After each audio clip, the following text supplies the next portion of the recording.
Hey, architecture firm owners and emerging leaders. Get ready for unparalleled insight into the development of a world-class architecture firm and a worldwide organization driving the digital transformation of the design and construction industry. With Build Smart, the podcast that's changing how our profession operates.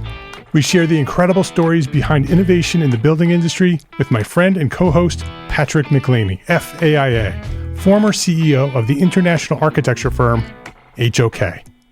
You know, Yamasaki's office or firm lasted during his lifetime. And when he passed away, I think that was the end of the Yamasaki office. Helmut did not want that. He wanted a firm that would live out and grow beyond the founders.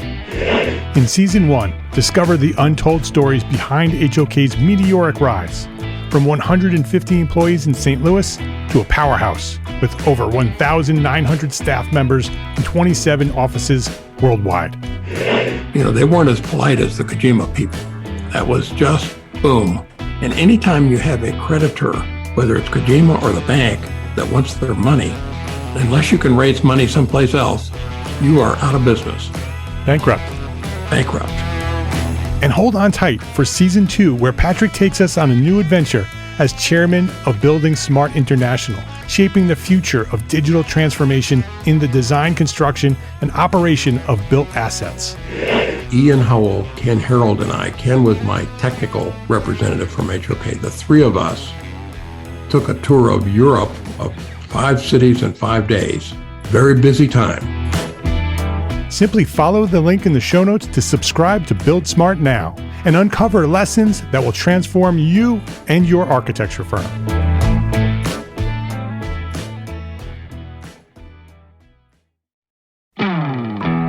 Hey, architecture firm owners and emerging leaders. Get ready for unparalleled insight into the development of a world-class architecture firm and a worldwide organization driving the digital transformation of the design and construction industry. With Build Smart, the podcast that's changing how our profession operates. We share the incredible stories behind innovation in the building industry with my friend and co-host, Patrick McLeamy, FAIA, former CEO of the international architecture firm, HOK. You know, Yamasaki's office or firm lasted during his lifetime. And when he passed away, I think that was the end of the Yamasaki office. Helmut did not want that. He wanted a firm that would live out and grow beyond the founders. In Season 1, discover the untold stories behind HOK's meteoric rise, from 150 employees in St. Louis to a powerhouse with over 1,900 staff members and 27 offices worldwide. You know, they weren't as polite as the Kojima people. That was just boom. And anytime you have a creditor, whether it's Kojima or the bank, that wants their money, unless you can raise money someplace else, you are out of business. Bankrupt. And hold on tight for Season 2, where Patrick takes us on a new adventure as chairman of Building Smart International, shaping the future of digital transformation in the design, construction, and operation of built assets. Ian Howell, Ken Harold, and I, Ken was my technical representative from HOK. The three of us took a tour of Europe of 5 cities in 5 days. Very busy time. Simply follow the link in the show notes to subscribe to Build Smart now and uncover lessons that will transform you and your architecture firm.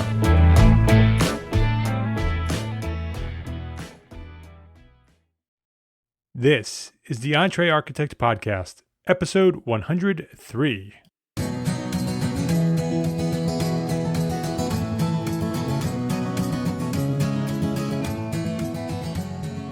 Welcome back to the EntreArchitect Podcast. My name is Mark R. LePage, and this is the podcast dedicated to a successful life as a small firm architect. Whether you have plans to someday start your own firm, whether you're in the process of launching a startup, or you might be an experienced small firm architect just trying to make a difference, this podcast is for you.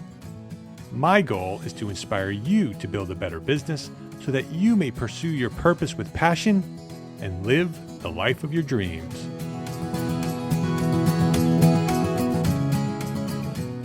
Architecture is one tough business. How do we find work?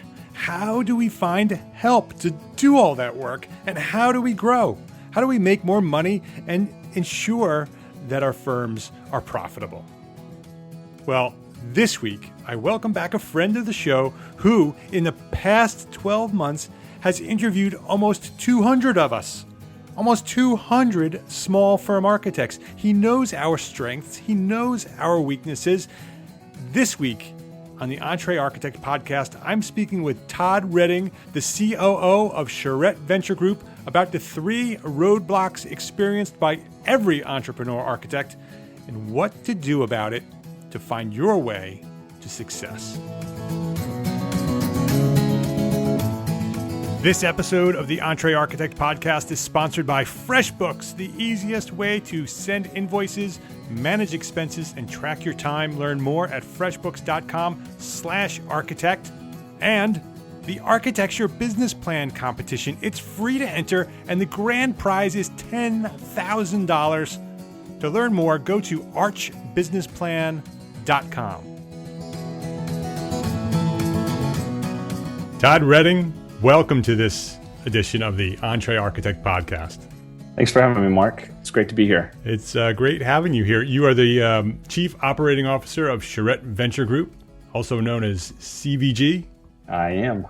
And what CVG does is you invest in small firm architecture companies, as well as my platform here at EntreArchitect. You're a recent investor in the things I'm doing here, helping us grow faster and better. So thank you for that. Yeah, we're thrilled to be your partner. You're a friend, and this past year you've been pretty involved in the things that I'm doing here. You've been an advisor, you've been a guest blogger at EntreArchitect.com, and a guest speaker at the Academy, at the EntreArchitect Academy, where we do training once a week. You were a speaker there as well. So thank you for all of your involvement and your help with what we're doing here at EntreArchitect. It's been a blast. And CVG is also, with all of this going on, you're also the new platform sponsor at EntreArchitect. So you're sponsoring everything we're doing here, including this podcast and the blog and the newsletter and everything that we're doing. So thank you for your support across the board. Absolutely. We're honored to be a part of it. And this is the second time we've had you on the show here. Back in episode 60, which was last January, we had you here to talk about the Charrette Venture Group's Architecture Business Plan Competition, which is just announced that we're doing it again, third year in a row. We're going to get into that a little bit more, but if anybody wants to learn about the details and the background and all of that with Architecture Business Plan Competition, go to episode 60. That's EntreArchitect.com/episode 60.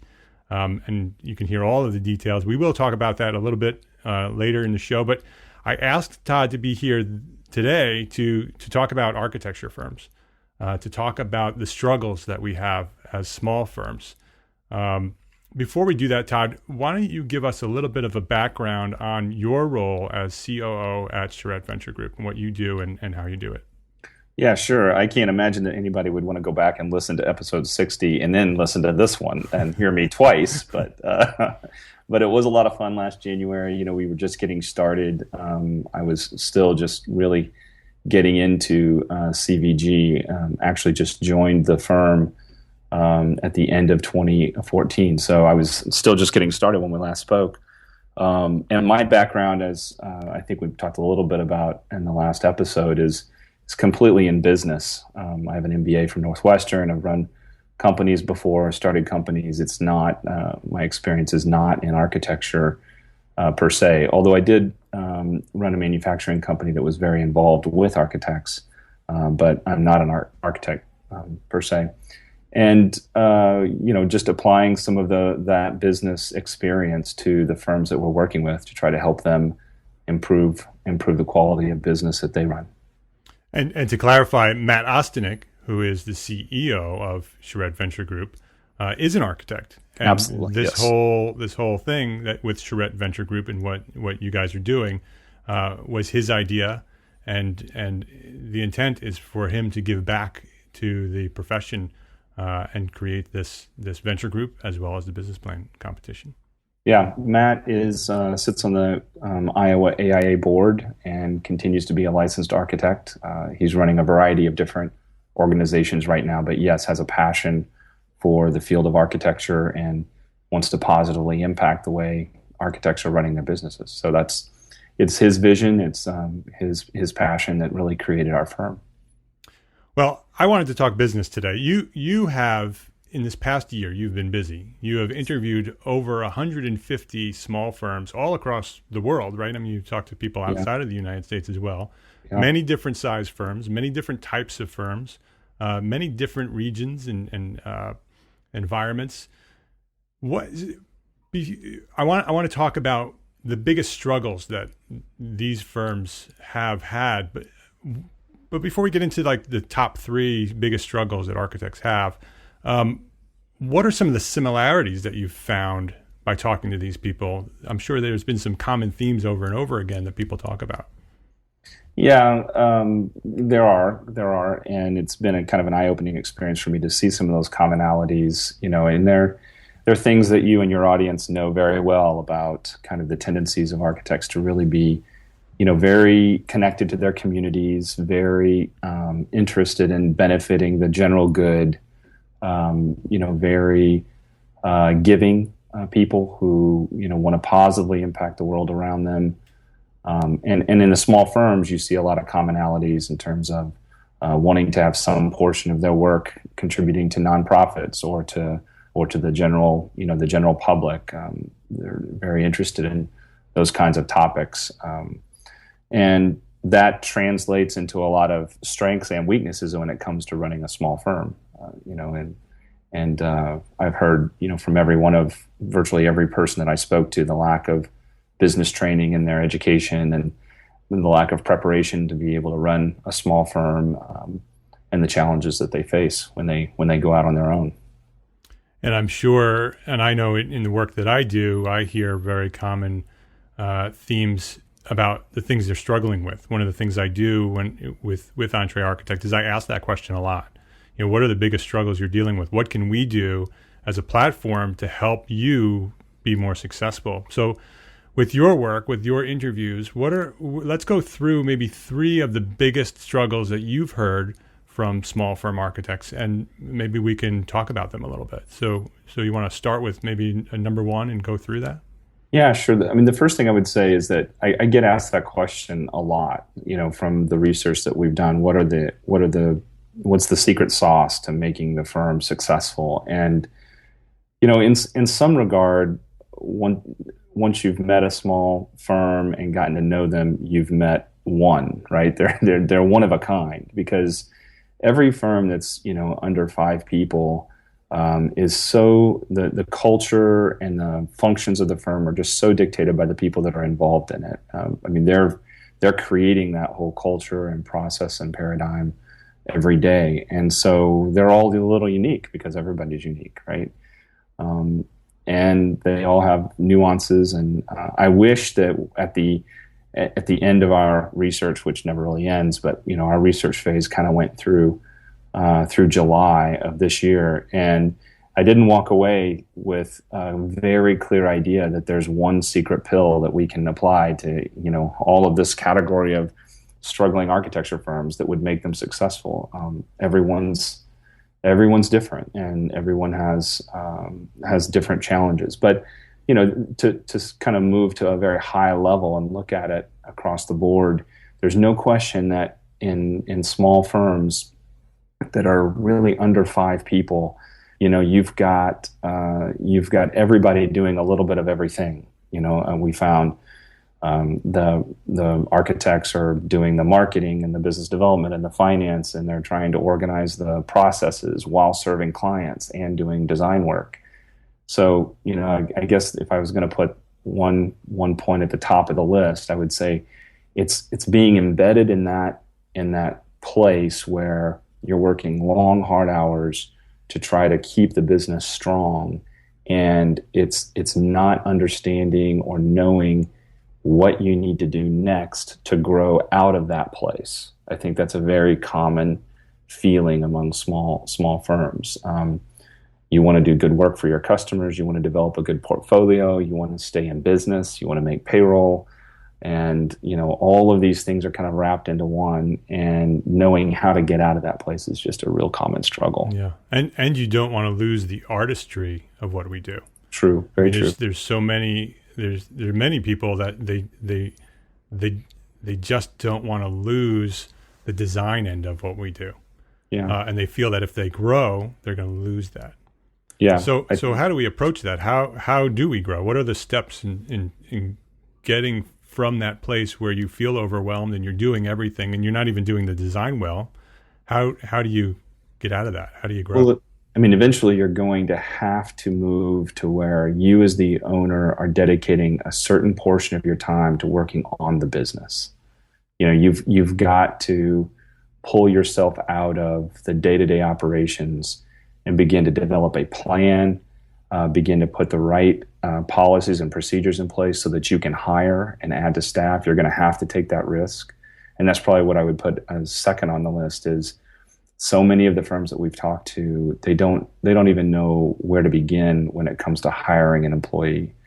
A lot of them have had bad experiences hiring an employee, or they've hired someone, coached them, and thought they were a part of the firm, and the person left to go start their own firm. And so, there's a lot of horror stories out there, but you have to build the right platform so that you can hire people and nurture them, and that's the only way that you're going to grow the firm and get out of that place where you're in the trenches doing everything every day.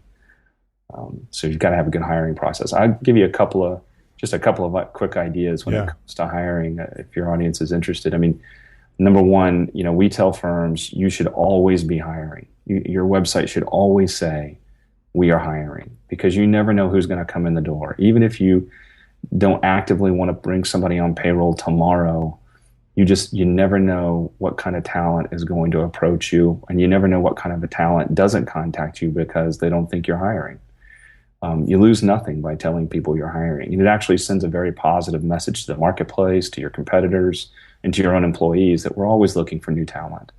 So I would say you're always hiring. You've got to make sure your LinkedIn page is sharp and up to date and accurate.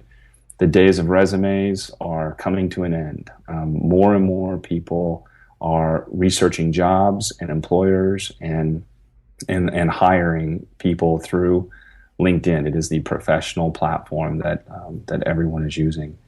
So make sure your company page is very compelling, and make sure you've got an interview process defined. Does the person interview with every member of the firm? Do you do a phone screening interview first? What is the process that you follow to hire a new employee? Write that out. We also recommend that you consider tools like StrengthsFinders. Gallup, the Gallup Research Organization, has this great tool called StrengthsFinder. There's a book. I'm sure many people who are listening to this have done it and heard of it. It's a great added tool to evaluate how a person might fit with your team, and we use it all the time. So those are just a few things that I would recommend you consider when you're getting ready for the hiring process. How do you? There's a mental part of hiring. There's a psychological part when you've done it all yourself for all these years, and it gets to that point where you need to hire somebody. It's fear. It's a fearful thing because you're afraid that you're going to hire the wrong person, or you're going to pay them too much, or you're not going to pay them enough, or I'm not going to have enough work for them. How do you get over that barrier? And that's part of probably number one, part of how to grow is how do you get to the point where you can comfortably say, okay, I am going to hire them, and then I'll go through these steps to make sure that I can get the right people. Yeah, well, so when I say this, I don't mean it in a flippant way by any means, because I've been responsible for payroll before. I know what it means to have another person in their family dependent on you to run a good business and continue to keep it in business. And I understand the pressures that brings, but you just got to get over it. I mean, it is a risk. There's no question, but you're running a business, and a business is a risky endeavor. And a business involves human relationships, and human relationships are complicated and risky. And you will make mistakes. I mean, I've hired salespeople for 20 years, and my batting average is below 500. I mean, you make mistakes. And you just gotta dive in and do it. I mean, I would certainly encourage, as I said before, thinking through the process and developing a plan and making sure that you're prepared. But, eventually you just got to go out there and bring new people on board. In order to grow a really good, successful firm, you, the firm owner, have got to become good at assessing talent, at recruiting talent, convincing them to come and take a risk on you as well, at coaching and encouraging them and growing them as members of your firm. I mean, that's fundamental to being able to grow a good firm. And knowing the specific roles that you need to hire for. Yeah. To not just to hire somebody because you need somebody. To plan as part of that plan, make sure that you understand the different roles that your firm plays and hire for specific roles. And take your time in hiring, right, Todd? I mean, that process that you have put in place before you start hiring, that process needs to be thorough enough that when you do hire somebody, you know quite a bit about them. Maybe it's more than one meeting. Maybe it's a pre-interview, and then maybe it's a meeting where somebody comes in and that you take them around and show them your work, and you spend some time with them so you can kind of really get to know them as people and learn their personalities. I think that's really important to there's a saying that's, hire slow, fire fast. That's right. And that's the other half of it is there is a fear, but it's not permanent. If you make a mistake, and you will, I made 3 or 4 mistakes before I found the person that was right for my firm when I first started hiring. I was way too long in firing, way too long. Yeah. It really was painful to let the person go. I knew within a week they were the wrong person, and they were there for over a year before I let them go.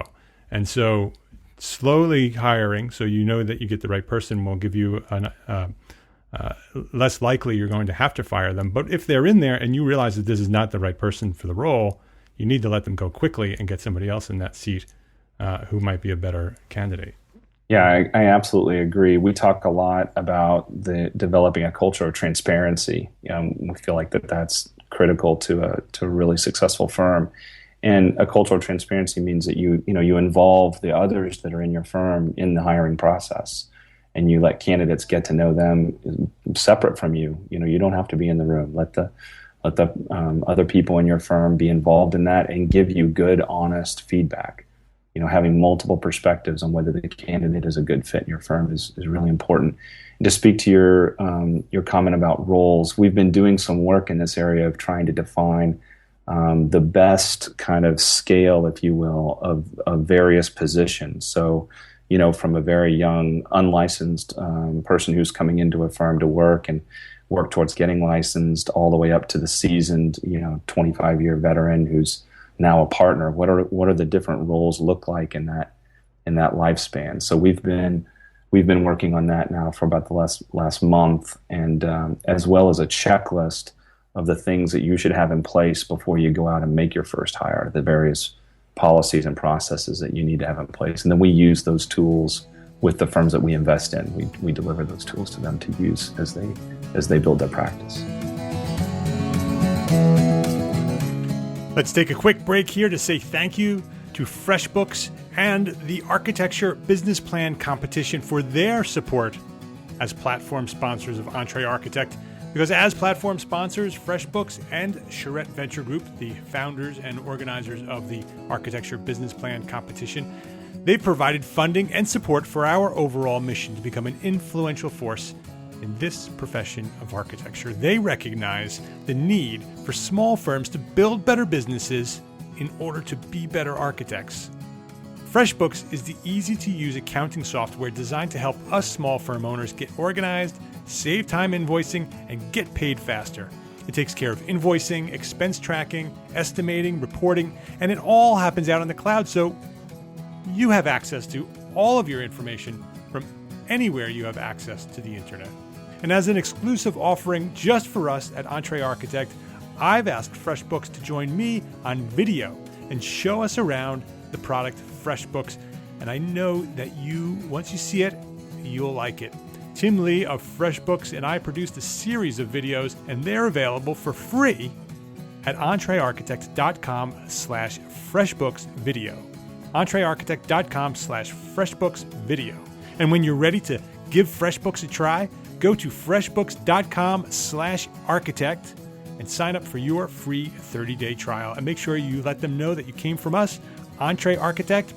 Just add that to the How Did You Hear About Us section when you sign up at EntreArchitect, or let them know EntreArchitect when you sign up at FreshBooks.com/architect. And the Architecture Business Plan Competition. This is a great opportunity to take your firm to greater success with a plan. When you register, you'll get free training and a chance to win $10,000. That's the grand prize that's going to the winner of the Architecture Business Plan Competition. We'll be discussing more about the Architecture Business Plan Competition later in this episode, so stay tuned.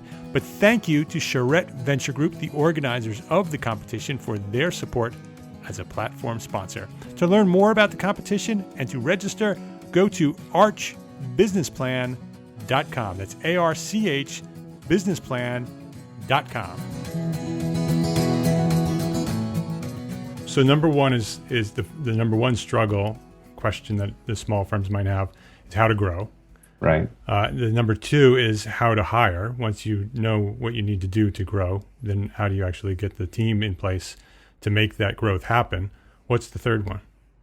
Well, I mean, I have to say something about selling. I mean, business development seems to be a big struggle among so many firms. And it's interesting. The struggle's not what you might think it is. You know, it's not in technology and other sectors that we work in. Sometimes you run across, you know, people are asking for the business, or they're great relationship builders and they don't get to the sell, or there's communication gaps in the front end or something that's pretty common. With architects, it seems to be it's just balancing all of the demands that you have and not getting into that lurching back and forth between panicking, running out and getting all of the business that you can, and then getting back into the shop and doing all the work, and then forgetting that you need to go back and do the business development constantly. You know, it's this kind of lack of consistency, I guess, is the best way to put it. And people who've heard me talk before, they know I'm always talking about developing a really well-defined business development process. You know, what are the various stages of the process? And where does everyone that you're talking to fall in each of those stages, so that you can look at how you're working your contacts through your sales process. And that sales process should drive your marketing program. It all works interrelated. And among small firms, we see that it's virtually non-existent. And business development is about what organizations they belong to, or, you know, what referrals that they can get from existing clients. And there's not really this proactive, very kind of global thought about business development. And that's a major struggle for small firms, and one that if you can't solve that problem, you won't grow. But I'm an artist. I'm going to design a wonderful, beautiful, amazing architecture that people love, and more beautiful architecture is going to come walking through the door because I designed this amazing architecture. I think that's great, and I highly respect that. Now I just need you to spend a little time designing really healthy relationships with prospective buyers. Yeah. Right. You need to design the process and work the process just like you do your professional designs. And I honestly, I think many architects could be very good at it if they had the proper training and support and guidance. I think they'd be very good at it. Yeah, I suspect that many architects don't even realize that they should be selling, and I speak from experience. I was in business with Five Cat Studio for over 5 years, doing very well, and plateaued and didn't know why. And so I took a business course that went through all the different pieces of business, and kind of every week was a different subject, and every week was spot on. We were doing that right. And when we got to sales, the light bulb went off and the bells, alarms went off, and everything. It was so clear that we had no sales system at all. And that was our problem. We were great at marketing. We were great talking about who we were and what we did, and everybody knew who we were, and we did great architecture. We had our signs out there, and even the phone rang. but the phone rang, we'd send the proposal out, and we wouldn't hear back from them because there was no sales system. There was no step after sending the proposal. And there's a whole process that needs to be put in place after you send the proposal in order to get the work, and that's called sales. Yeah, absolutely right. And it should include post-sale activities. So when you don't get the job, there should be a very well-defined set of questions that you ask the person that are just to understand what could we have done better? Why did we not get this job? I mean, those are just some of the pieces that are involved in. And you should be developing a marketing program, a website, and content that's generating good leads, at the very top of the funnel. You should know what you do next with each of those leads and how you push them through the system.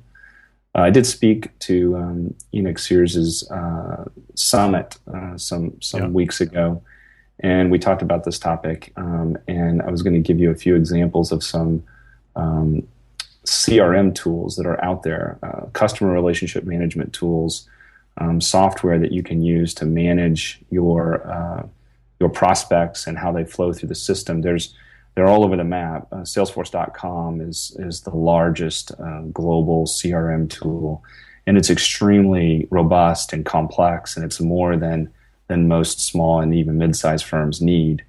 But there are some other top-ranking CRMs. Some of them are very affordable. Some of them are even free. They have like a freeware version.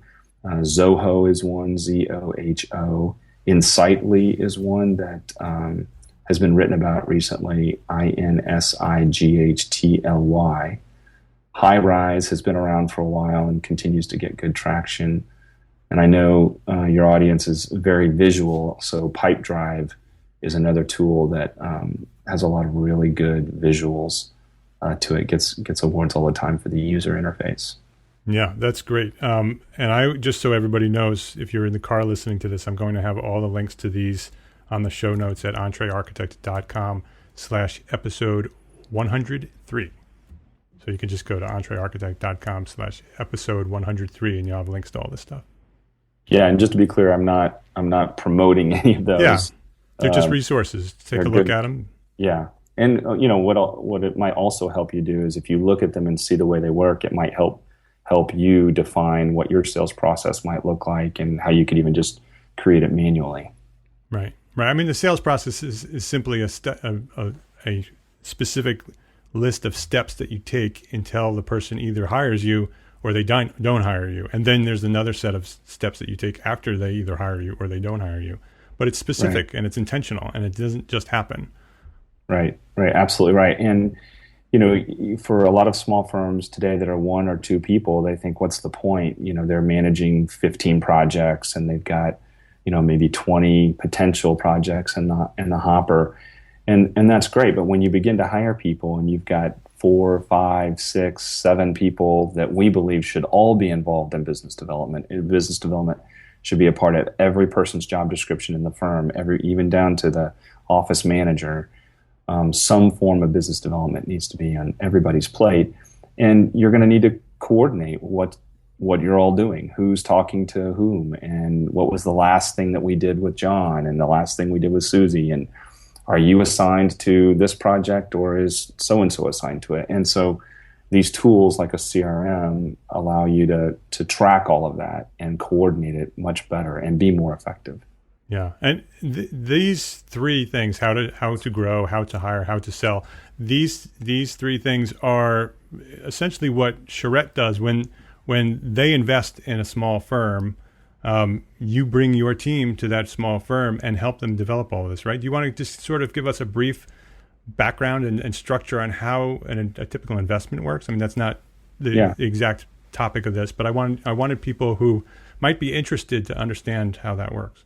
Yeah, well, I appreciate you asking it, because a lot of people just look at us with this kind of quirky look on their faces. They don't understand what we do, and it's nice to have the opportunity to explain it. I mean, to go back to that original statement about how to grow, so many of these firms, they can't afford a full-time office manager, a full-time finance manager, a full-time business development person.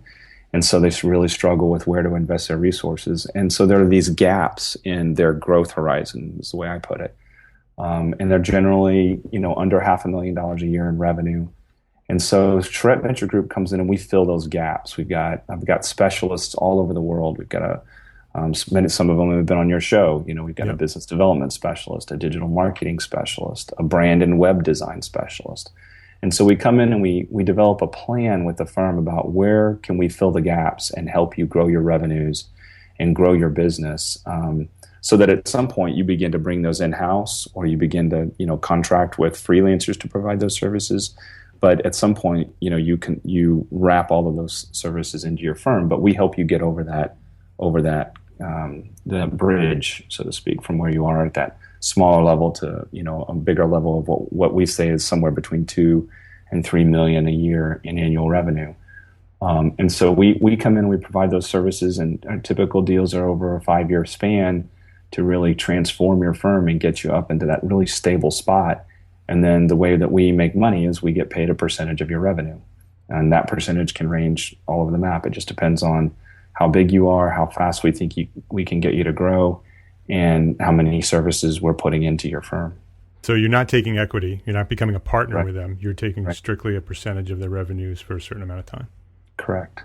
So, if you don't grow to that ideal state that we've mapped out, we lose. So Yeah. we've got skin in the game. Yeah. Well, I'm glad you had the opportunity to talk about that, because I get that question a lot too, having the relationship that I have with you. How does this work? And so I was glad that you had the opportunity to talk about that. And that sort of leads us into the architecture business plan competition, because that's really how you're getting your message out. That's sort of how you're marketing what you do.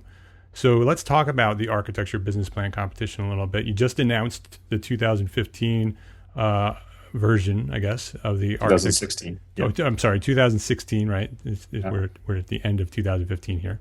2016 architecture business plan competition. Give us some background on that. It's the third year you've done it. Right. And I'm a juror for the third time in a row. Thank you very much for that. I love being Thank part you. of it. Thank you. Talk about why you do that and how you do that. So we do a variety of things that's to speak about our sales process, to generate the top leads, to generate interest in what CVG is doing. We speak at AIA conferences. We have a lot of public speaking engagements that we do. We do webinars. We do research. We publish blog posts, all to kind of get our brand out there and get people interested in what CVG is doing. But probably the biggest thing we do is the competition. It's the only business plan competition focusing on architects that we have discovered in the United States or Canada for sure. We think it's probably the only one in the world. But it is our third year for doing it. The first year was kind of a test, and then 2015 was right in the middle of our research phase. So we were able to interview a lot of the firms that registered for the competition and get to know them a little bit. And so this next year, is really kind of when we begin closing a lot of these investment deals. And so having that inflow of firms that are thinking about business planning and are led by entrepreneurial-minded architects is exactly what we need. So the competition is now open for registration. Registration is free. All you do is fill out a brief form at arcbusinessplan.com, and then you have until, I'm gonna miss these dates, Mark. When is the registration close? Yeah, it closes. I'm going to tell you that here. I've got the timeline. So the registration closes January 29th. Okay, 2015 or 2016. 2016. Correct. For anybody listening to this after that. So we go through wait for next year. Right. We go through about 2 months of promotions like this and advertising and getting the word out as much as we can to get as many people to register for the competition. Again, free and simple. And then once you register, we're going to have 3 webinars that are exclusive to registrants to try to help people as they're going through the planning process, to try to help them with some key pieces like what does a pro forma look like? What does a marketing plan look like? So the registrants get some real value for being a part of the competition. And then the deadline for submitting your executive summary and a 2-minute video where you talk about the vision for your firm, that deadline is February 17th. Okay, so February 17th, and it's not the full business plan. It's just an executive summary. And you get free training. So you're getting, and this is all free. There's no charge at all anywhere through it. This is, so you register before the deadline in January. You get 3 free training courses on how to put together a business plan. And then the initial submission is an executive summary. So you're not committing to the entire business plan. So then what happens after that? So you submit the executive summary, and we turn all of those over to our jurors. Thank you, Mark, for being a juror. Welcome. Matt Ostenik, our founder, is a juror. Rena Klein, who Rena is not a juror this year. I'm sorry. She has been the last couple of years. She has. Yeah, she's actually speaking at the convention, so she's unable to do it this year. But we're proud to bring June Jewell and Steve Burns, who's with BQE ArchiOffice software. So then we're really proud of having that group of jurors on board to help us. And I stay completely out of the process. The jurors have complete control over reviewing the executive summaries and the videos. I'm simply there to make sure that the competition is moving smoothly and be a resource for anybody who's part of the competition and wants advice or help or wants to just talk through their plan. And then we turn the executive summaries and the 2-minute video over to the jurors. They go through all of that information. They have multiple conference calls, as you know, talking about all of the registrants. And then on March 4th, we will announce the 5 finalists. And then what happens with the 5 finalists? They put together a full plan, correct? Right. So they begin working on their full plan and building out the entire plan.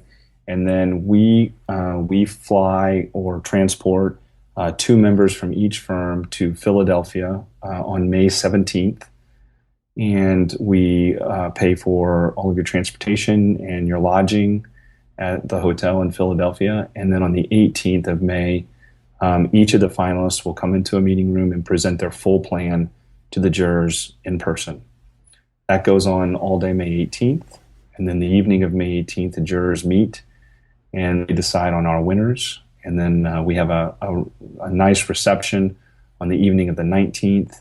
We'll invite all of the registrants and people that have been in the competition. Past winners will be there. And then we will announce the grand prize winner and hand them a $10,000 check. Nice. $10,000. And then there's also runner-up as well, right? Right. We did 2 $2,500 runner-up awards last year. I think we'll do that again this year. And yeah, I mean, it's not only the $10,000, but you get, all of the people who have been finalists have said to us that being at the location of the AIA National Convention with the other finalists and interacting with them and the CVG group and people that have been a part of the competition in the past was a tremendous value. Yeah. They develop a great network through this. Whether you win or not, it's worth being a finalist. It's worth doing it at all, just to do it. It's a great incentive to get started because we're all talking about doing it. We've been promising ourselves that we're going to do it. Well, here's an opportunity to do it. And if you get picked as a finalist, you actually get a free ride to the AIA convention. That wasn't really clear what you were saying, Todd, but you picked Philadelphia and that date because that's the day before the AIA convention opens in Philadelphia. Right. And so you pay for their travel to the convention as well. They have to pick up their lodging after, right? I mean, after the... Yeah, right. But you're there in Philadelphia and you're there with all of the other finalists. It's a great event. It's a great opportunity to be part of this architecture business plan competition. I've been, like I said, involved with it for 3 years now, and I'm so excited to be involved in it again. It's a really exciting event to see happen, and the growth that happens from the day they start and they register all the way through until it's a final submission and you present it live, and then you have this great reception where the winner is announced, and we talk about it on social media as it's happening. It's a really, really cool event. Yeah, well, thank you for saying that. We hope that we can get the story out about the finalists even better than we have in the past because we'd like listeners and people that are in this field to get excited about the firms that are really working on this and which ones will be the winners. And I also want to say thank you to our sponsors. We have Arc News Now, Church Designer, Architizer, you, Mark, Enix, the Business of Architecture, and then our premier sponsor, BQE, ArchiOffice Software. They're all helping us really get the word out about the competition and try to get as many registrants as we possibly can. Yeah, it's great. And it's free to enter, and grand prize is $10,000. It doesn't get better than that. Right. So Todd, Charrette Venture Group, if people wanted to learn more, they can go to charrettevg.com, right? Yes. And that's 2 R's and 2 T's in Charrette. So charrettevg as in venturegroup.com. Yes. So if anybody's interested in learning more about what you guys do there, or anybody's interested in an investment, that's where you go. And for the architecture business plan competition, you go to archbusinessplan.com. That's ARCH, businessplan.com. And all of the details and all of the registration information is there at archbusinessplan.com. So, Todd, thank you very much for your dedication to the profession and everything you're doing at Charrette Venture Group. And thanks for sharing your knowledge here at the EntreArchitect Podcast. Yeah, thanks for the opportunity, Mark. I really appreciate it. And as you said, if anybody has any questions or interest in the competition or in Charrette Venture Group, I'd love to talk to you. My contact information is on the website. Sounds good. Thanks for being here. Thank you.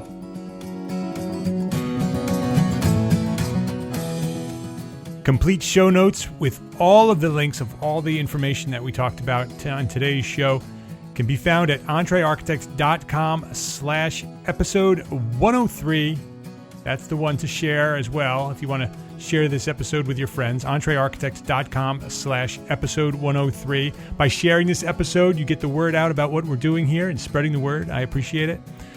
And the all-new EntreArchitect.com. I am so excited. It is coming soon. It's coming January, the first week of January. It's going to be all new website, new blog, new newsletter, maybe even some changes here at the podcast. We'll see. And the EntreArchitect Academy is getting a complete overhaul as well. I am so excited. Every month, there's going to be live training, discussions, resources, everything that you will need to build a better business. For details on how and when and why to enroll at EntreArchitect Academy, sign up for the EntreArchitect Report. That's our free weekly newsletter. Subscribers will be the first to know about anything going on at the new EntreArchitect. So sign up at EntreArchitect.com/newsletter and you will be the first to know. EntreArchitect.com/newsletter for all of the information about the new EntreArchitect coming in January. I am pumped.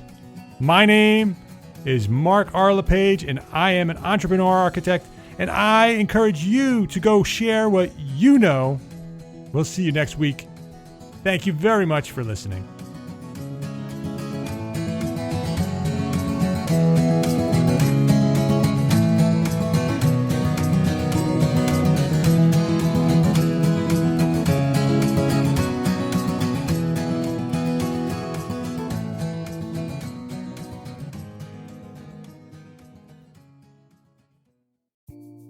Imagine earning continuing education credits while doing exactly what you're doing right now. Well, you can. Gable Media has revolutionized the way you earn your continuing education credits with a groundbreaking approach. Forget running around town and scouring the internet for credit-worthy courses. Fulfill your CE requirements effortlessly by listening to engaging podcasts just like the one you're listening to now. Our podcasts are designed to educate, entertain, and inspire, all in a user-friendly environment. But wait, there's more. Architects, Gable Media is also approved as an AIA continuing education services provider. Upon completion, we handle everything, from reporting your hours directly to the AIA to storing your certificates in your personal Gable Media profile for your self-reporting needs. So follow the link in the show notes and start earning your credits in the most innovative and entertaining way possible with Gable Media. Attention architects and creative minds, get ready to supercharge your brand with Build Your Brand, the podcast that's unlocking the secrets of branding success for creatives. Hey there, it's Mark R. LePage, founder of EntreArchitect, and I'm inviting you to join my friend, architect marketing expert Jeff Eccles at Build Your Brand Podcast. where he explores the captivating stories of the world's top brands and transforms their lessons into powerful moves for small firm architects and creatives like you. In Season 1, Jeff shares the thrilling tale of Southwest Airlines, where he dissects their journey to the summit and distills it into strategies tailor-made for you.